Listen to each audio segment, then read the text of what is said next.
예, 변호사님. 네. 법원에서 수원지법 형사 네. 15부인데 부장판사 이정재 그래도 이시네요. 23일 날 예.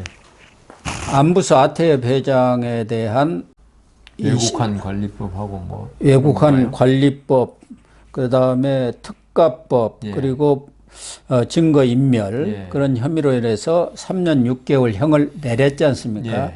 그 판결문에 보면은 예. 그동안 이 쌍방울의 이 대납 사건, 예. 예. 스마트팜하고 이재명 지사 방북 그 대납 800만 불이죠. 예. 예. 이 부분에 대한 문제가 제기가 됐을 때 이재명 대표는 새로운 신작 소설이 나왔다 이렇게 얘기를 했는데 법원에서 이번에 그 판결문에 스마트팜 비용 대납 약속이 사실로 판단된다는 예. 이런 그 판결문을 내놨단 말이에요. 예.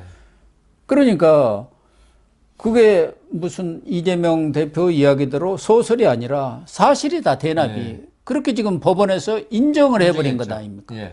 이때까지 이재명 대표가 뭐 이 문제만이 아니고 예. 이재명 대표에 대한 사법 무슨 문제가 딱 제기되면은 예. 정치 탄압, 창작 소설 이런 식으로 계속 하고 또 아까 우리 개딸 이야기했지만 민주당 지지층은 그 말을 믿어줬다고요. 예. 그게 오히려 제 생각에는 민주당의 도덕적 타락의 원인을 제공한 게 아닌가 싶을 정도로 예. 어떤 진실을 가리기보다는 어떤 한 사람의 말에 의존한 우리나라 정치판이 되어 있었거든요.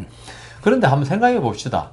우리 검찰이 이재명 대표가 대장동에 손도 안 대고 백연동에 손도 안 대고 이랬는데 그 억지로 이재명 대표를 올가매기 위해서 거짓말로 할 수 있겠습니까? 우리나라 지금 검찰이. 그럼요. 있을 수가 없는 일이죠. 옛날 박정희 정권 독재 시대 같이 잡아놓고 국정원에 데려다 놓고 그냥 고문해가지고 네. 허위 자백을 받아낼 수 있을 정도면은 우선 이렇게 터뜨려 놓고 검찰이 나중에 자백 받아내는 식으로 한다 하지만 지금이 이재명 대표의 지지자들은 지금도 그렇게 믿고 있는지 그래서 검찰이 아무리 그 정치적인 목적을 가지고 정치인에 대한 수사니까 정치적인 사건은 맞죠. 예. 그렇지만 없는 사실을 갖다가 허위로 꾸며내 가지고 수사를 할 그리고 검찰의 수사로 이 사건이 끝난다면 그렇게 할 수도 있죠. 예. 검찰이 이건 혐의가 있다 끝나면 유죄로 된다면 지금 법원이라는 데가 있습니다. 법원이 아무리 김명수 체제에서 잘못됐다 하지만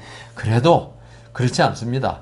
이 검찰이 수사를 하고 하는 것은 결국 기소를 하기 위해 수사하는 거고 기소가 되면 공개된 법정에서 공방이 오고 가고 이런 데서 아무런 이재명 대표 말대로 신작 소설이니 하는데 그 검찰이 그렇게 나간다.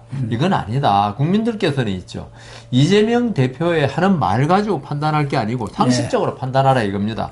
검찰이 이렇게 엉터리 검찰이라고 생각하는지 검찰도 어느 정도 증거가 있고 나온 게 있으니까 하는 건데 이걸 이재명 대표 말만 믿고 그렇게 자꾸 그 어떤 종교적인 믿음으로 가지는 말아 주십사. 그렇게 말씀드리고 싶습니다. 지금 안부서 아태협 회장뿐만 아니라 이 쌍방으로 대북 불법 송금과 관련해서 지금 기소된 사람들이, 구속된 사람들이 뭐 한두 명이 아닙니다. 그 사람들을 그러면 법원에서 다 판단을 해갖고 사실관계가 들어맞으니까 구속을 시키고 기소를 받아서 지금 재판을 하고 있는 거 아닙니까? 여기에서도 이 판결문에서도 법원이 조사한 증거들에 의해서 사실이 인정된다고 법원에서 얘기를 한 거예요. 법원이 다 증거들을 보니까 그것이 사실로 인정이 된다. 이렇게 판시를 한 거 아닙니까? 그러니까 법원은 있죠. 검찰은 어떤 자기들이 수집한 증거에서 유죄라고 생각되면 기소하는 건데요. 법원의 그 형사재판은 엄격한 증명이라고 그럽니다. 우리가 소위 엄격한 증명. 민사재판하고 달라요. 여기는 왜냐하면 우리가 우리 형사법 법에서 항상 쓰는 말이 9명의 죄인을 놓치더라도 한 사람의 무고한 사람이 처벌받아서는 안 된다. 그 말은 뭐냐 하면은 이 혹시나 잘못되면 안 되니까 그러면 진짜 억울하지 않습니까? 그래서 엄격한 증명을 요구하고 그 엄격한 증명을 어떻게 이루어지냐 하면은 법정에서 변호인과 검찰의 어떤 치열한 공방에 의해서 그 증거를 갖추고 이 사람 유죄를 인정할 수 있겠느냐. 그 증거 가치, 증거 능력, 증명력 이런 걸 좀 따져가지고 변호인이 그렇게 열심히 이 증거는 못 쓴다, 믿을 수 없다고 하는데도 판사가 볼 때 그래도 이게 보니까 내가 볼 때 믿을 수 있는 증거라 돼야지 이게 유죄의 증거로 쓰이거든요. 예. 그러니까 지금 우리 국민들한테 지금 야당이 계속 검찰을 공격하는 게 허접한 증거로 이게 적당히 꾸려가지고 유죄를 만들기 위해서 기소하는 거 아니냐 한데 그게 그걸로 끝나면 그렇게 말할 수 있을지 몰라도 법정에서 이루어지는 걸 지금 우리 국민들 아마 정치인들 재판에 안 가본 사람이 대부분이고 그냥 언론에 그렇죠. 나고 정치인들 말하는 거 듣고 지금 이게 판사들이 허접하게 재판하는구나 하는 데 있죠. 대부분의 사건은 그렇지 않습니다. 네. 엄청나게 공방을 벌이고 있죠. 제가 제가 아는 우리 행정고시 동기 뇌물죄 사건을 재판하는데요. 네. 아침 10시에 한 사람입니다. 정의신문을 시작해서 저녁 8시에 마치고 그럽니다. 참. 네. 물론 예외적인 경우 괴롭지만은 예. 어떤 사람이 억울하게 처벌받아 안 된다는 그 판사의 어떤 생각이고 네. 저희들도 억울하게 처벌받아 안 되는 생각이고 검찰은 반대로 이 사람이 잘못을 범해놓고도 빠져나가서는 안 된다는 생각 하나로 그렇게 누가 판사한테 그 시간에 근무 수당도 안 주는데 그렇죠. 밤 8시까지 재판합니까? 그러니까요. 저희들은 지방에서 재판해가 집에 올라오면 밤 12시예요. 그렇게 되겠네. 그렇게 열심히 공방을 벌여가지고 나온 거에 의해서 유죄가 판단되는 거지. 그냥 검찰이 기소했으니까 검찰 네 말 다 맞네? 유죄하는 거 절대로 아닙니다. 그런 것 같습니다. 그래서 지금 이번 그 판결문에도 보면은 이 안부수 씨, 네. 안부수 주선으로 2018년 12월에 심양에서 김성태 전 쌍방울그룹 회장하고 방영철 쌍방울그룹 부회장하고 조선아태유의 김성애 실장, 박철 부위원장이 만났는데 김성애가 경기도에서 이화영 부지사가 50억 상당의 그 스마트폰 비용을 지원하기로 약속해갖고 김정은한테도 보고했는데 했는데? 안 줘가지고 일을 지키지 않아서 큰일 났다.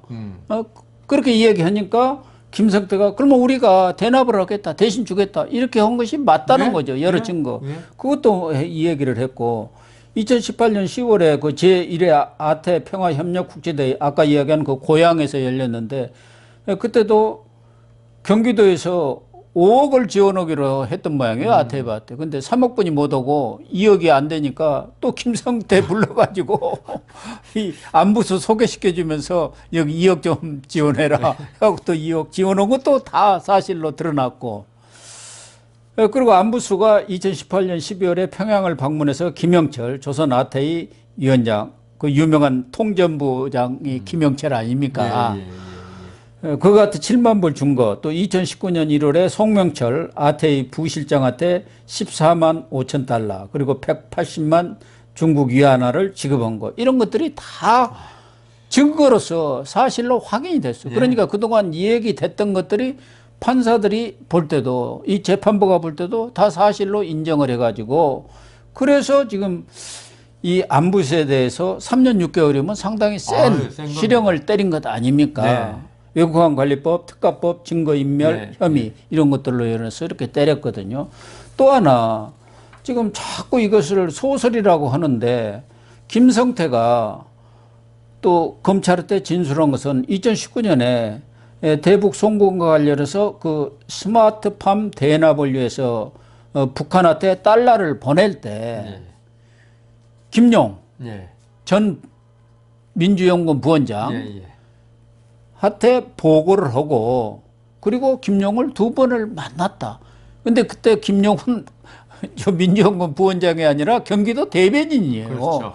그러니까 대변인한테 전화를 해서 지금 이렇게 해가지고 이렇게 스마트폰 비용으로 이렇게 보냈습니다 하고 보고를 했고 또 2번이나 만났다는 거예요. 지금 물론 김용은 이걸 만난 적 없다고 하는데 안 만난 걸 어떻게 만났다고 그러니까요. 아까 제가 말씀드렸잖아요. 그걸 지금 김용 씨 말이고. 근데 이런 경우에 아까 우리 아까 이정근 노트도 이야기했지만 아닌 걸 기라고 할 리는 없다고요. 그리고 또 김용 씨는 사실 이재명의 3인방 아닙니까? 그리고 김용한테 전화를 하고 만났다는 것은 이재명한테 그렇죠. 가서 이 얘기를 하는 거지. 뭐 직접 전화를 안 했다는 거지. 이재명한테 차마 못 오니까 대변인을 만나가지고 전화도 하고 이렇게 보냈습니다. 식사나 하십시다 하고 했을 건 뻔한 것 아닙니까? 그러면 그리고 이재명한테 그대로 보고 네. 오는 거 아닙니까? 그 전화 걸고 김용을 만났던 사람들로서는 네. 김용이 이재명이 오른팔 왼팔은 아니까 그렇죠. 얘기를 하는 거지. 뭐 이재명한테 보고도 못할 사람한테 네. 경기도 도청에 구급 공무원한테 하지는 않은 거 아닙니까? 더군다나 대변인은 늘 그렇죠. 거기 도지사하고 따라다니잖아요. 예, 왜냐면 뭐가 말할 거 붙어 그대로 다닙니다. 예. 정리해가지고 그 즉시 기자들한테 발표해야 되니까 측근 중에 측근이 아닙니까? 그러면요, 대통령도 대변인으로 제일 가깝게 예. 자주 만나죠. 그래서 이런 뜻으로 내가 이야기한 거니까 그렇게 발표를 어째요 하고 예, 예. 협의까지 다 하지 않습니까? 그러니까요. 발표문에 대한. 그리고 지금 우리 대장동 사건에서 벌써 드러났잖아요. 예. 정진상, 김용, 이런 사람들은 거의 뭐 이재명의 분신과 같은 사람인데 이 사람들이 김용한테 그 대북 사업은 김용 씨는 아마 대북하고 별 흥미도 없을 거예요. 관심도 없고. 그런데 여기 때문에 보고했다는 거는 이재명한테 보고 좀 좀 전달해 달라. 이것이 딴 거 있겠습니까?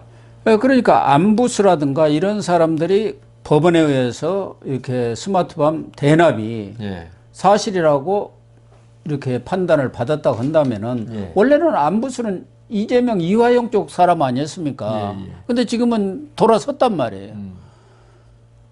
그렇기 때문에 이 안부수의 여러 가지 증언이라든가 이걸 보고 법원이 판단한 내용, 또 김성태가 김용한테도 전화도 하고 거기에 또 두 번이나 만났다는 이런 내용들을 보면은 지금 이재명과 이화영이는 쌍방울의 대북 그 송금에 대해서 아주 자기들은 전혀 모르는 사실이고 신작 소설.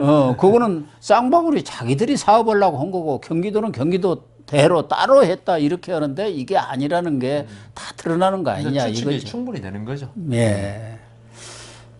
그래서 이 안부수의 이런 법원의 판단, 안부수 재판에 대한 법원의 판단, 그리고 이 김성태의 증언 이런 것들을 종합하면은 지금 벌이고 있는 쌍방울 대북 송금 의혹 수사가 거의 막바지에 이른 것 아닌가. 결국 그 정점에는 이재명이 있다고 지금 그렇게 가는 것 같습니다. 결국은 이재명이 그러한 사실을 인지를 했고 또 승인을 했느냐 이것을 규명하는 것 아니겠습니까? 그렇죠. 그게 뭐 핵심이죠. 사실은 뭐 검찰에서 다 규명을 해놓은 것 같은데 지금 더 급한 일들이 터져가지고 송영길, 김남국 코인이 더 커져버리니까 일단 이것은 조금 뒤로 밀어놓는 것 아닌가. 이게 어느 정도 정리가 되면은 이 두 사건이 그러면 이제 이재명에 대해서 그걸 종합해갖고 서울중앙지검으로 다 가져와서 함께 구속영장 신청하고 국회로 체포동의안이 가는 것 아닌가 이런 뭐 코스를 밟을 것 같아요. 그렇게 정리를 하겠습니다.